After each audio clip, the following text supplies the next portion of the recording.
咁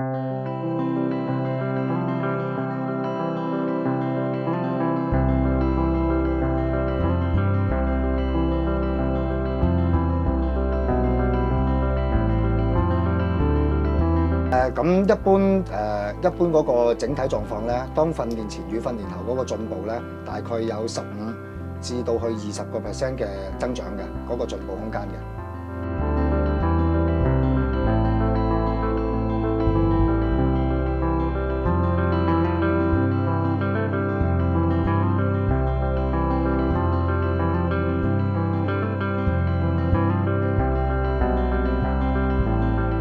我哋會買即係點樣去照顧翻嗰啲司機。一個就係睇出到司機嘅一個操作強度啦。第二個就係頭先講翻啲安全啦，同埋啲司機嘅一個舒適度啦，即係工作強度嘅降低啦。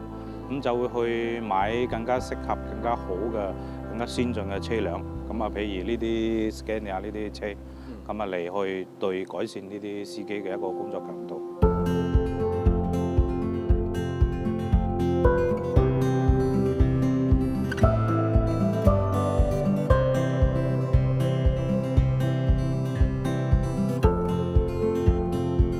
咁就司機對公司嘅回報咧，亦都係即係更加認真去工作啦。咁啊，比如更加認真去改善嗰個駕駛態度啦。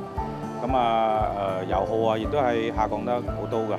咁啊，呢啲係包埋服務方面嘅提升啊。咁啊，對啲旅客嘅態度啊，咁啊更加認真去完成呢啲運輸服務工作。